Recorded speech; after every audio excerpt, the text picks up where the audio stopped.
আদরের ছোট বোনের শরীরে নির্যাতনের অসংখ্য চিহ্ন দেখে কিছুতেই কান্না থামাতে পারছে না বড় বোন। পরিবারের অভিযোগ, সামান্য কারণে অমানবিক নির্যাতন করা হয় ৯ বছর বয়সী এই শিশুটির উপর।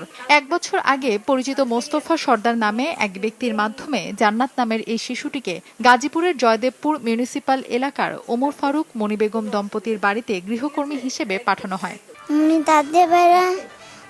আমার মনি জামাই দুই নামাই মারে, সবাই ধরলো মারে, কাম করলো মারে, উদাউজি মারে। তারা আমার এই ছোট বাচ্চারে, শিশু বাচ্চারে জোর করে নিয়ে গেছে আমার কাছ থেকে। জোর করে নিয়ে এখন আমার এই মেয়ের এরকম নির্যাতন করছে, অবদস্থ করছে, খোসন দিয়া ফোড়া দিছে, গলার টিপ দিছে। নির্যাতনের এক পর্যায়ে শিশুটির অবস্থার অবনতি ঘটলে তাকে বাড়িতে নিয়ে যায় মোস্তফা সর্দার। পরে জান্নাতকে হাইমচর উপজেলা স্বাস্থ্য কমপ্লেক্সে ভর্তি করা হয়। গরম ইস্ত্রি দিয়ে সেক দেওয়া হয়েছিল এবং এটা ওর মাথার ভিতরে বেশ বড় ধরনের জখম আছে। এছাড়াও জিআই তার দিয়ে, পাইপ দিয়ে এবং গরম লোহা দিয়ে বিভিন্ন জায়গা দিয়ে তাকে সেক দেওয়া হয়েছে। পায়েও বিভিন্ন ধরনের ইনজুরি আছে এবং হাঁটুর নিচ থেকে একদম পা পর্যন্ত পুরো পাটাই আসলে ফোলা। এই ঘটনায় মোস্তফা সর্দারকে আটক করা হয়েছে।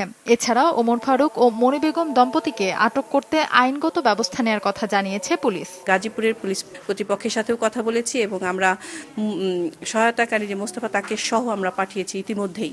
কাজে আশা করি খুব শীঘ্রই যে মূল আসামি ওরা গ্রেফতার হবে। উন্নত চিকিৎসার জন্য জান্নাতকে হাইমচর উপজেলা স্বাস্থ্য কমপ্লেক্স থেকে চাঁদপুর জেনারেল হাসপাতালে স্থানান্তর করা হয়েছে। সময় সংবাদ, চাঁদপুর।